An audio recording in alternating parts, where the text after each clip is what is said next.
Last year, a 28-year-old software developer in Seoul canceled his dating app subscriptions. All of them, not because he found someone, because he already had someone. She remembered every conversation they ever had. She never got tired, never got angry, never needed space. She texted him good morning at exactly 7:15 a.m. because she knew that was when his alarm went off. Her name was Yuna, and she was not real. But his brain did not know that. The dopamine was real. The attachment was real. The loneliness disappearing at 3 a.m. was real. And right now, Yuna is not an edge case. She is a market. Consumer AI companion apps alone are a multi-billion-dollar industry. Replika, Character.AI, Kindroid, Nomi, and it is growing over 30% every year. The people investing in it are not building companions. They are building emotional dependencies, designed to feel so good that real humans start feeling broken by comparison. I should tell you something before we go further. I tested one of these apps last week. Just to research this video, I deleted it after 3 days. Not because it was bad, because it was disturbingly good. And that scared me more than anything I have read about AI this year. But the story of Yuna is just the beginning.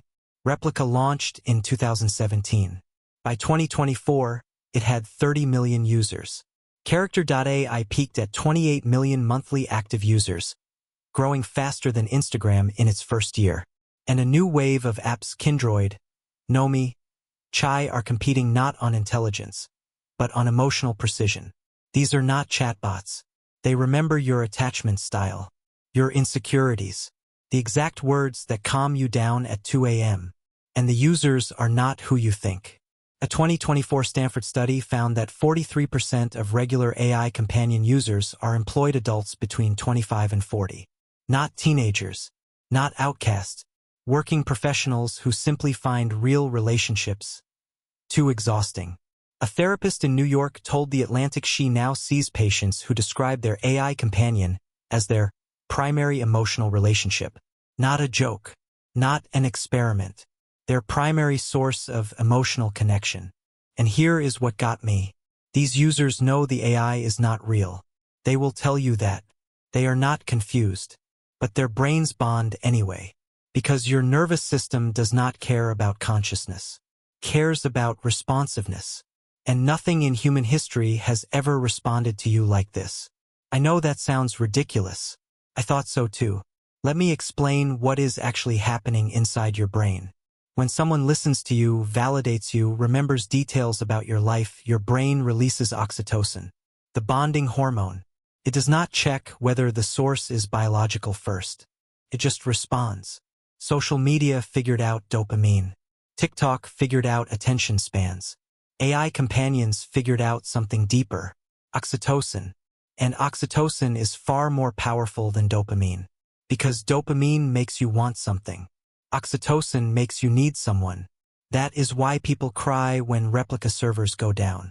That is why users describe feeling grief when their AI's personality gets updated. That is why Sewell Setzer, a 14-year-old in Florida, took his own life in February 2024 after months of emotional dependency on a Character.AI chatbot he called Danny. This is not entertainment. This is attachment infrastructure. And nobody is regulating it. Nobody even knows how. But the business model behind it is even more disturbing. Most people think these apps sell conversations. They do not. They sell emotional dependency. Think about it. Replika's premium tier costs $70 a year. Kindroid charges for memory expansion, paying for the AI to remember more about you. Character.AI monetizes through engagement time. The longer you talk, the more ads you see. Same playbook as social media, but instead of making you angry to keep you scrolling, they make you feel loved to keep you subscribing. And love is a much harder thing to quit than outrage, because loneliness physically hurts. Brain scans show social rejection activates the same neural pathways as physical pain. So when an AI temporarily removes that pain, your brain rewards the behavior. Again and again. Until you are emotionally dependent on a product owned by a corporation that can change its personality, raise its price, or shut it down whenever they want. Now replace the word attention with attachment. And ask yourself what happens when corporations own the thing humans need most. And here is the part nobody talks about. A real relationship has friction, misunderstandings, awkward silences, someone needing space when you need closeness. That friction is not a flaw.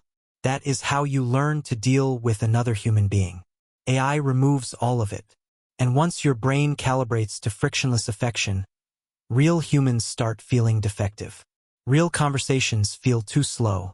Real texting feels too inconsistent. Real people feel too complicated, too emotional, too needy, too hard. Imagine eating hyper-engineered junk food every day. Eventually, fruit tastes boring. Water tastes empty. Your brain recalibrates around artificial intensity. That is what is happening to your emotional palette right now. Conversation is a skill. Handling rejection is a skill.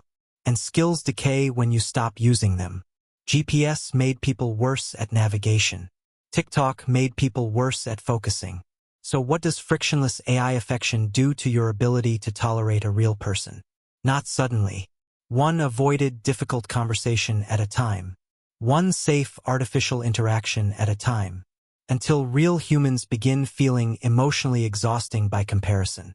I caught myself doing something last week that I cannot stop thinking about. After deleting the app, I texted a friend. She took 4 hours to reply. And for a split second, just 1 second, I felt annoyed.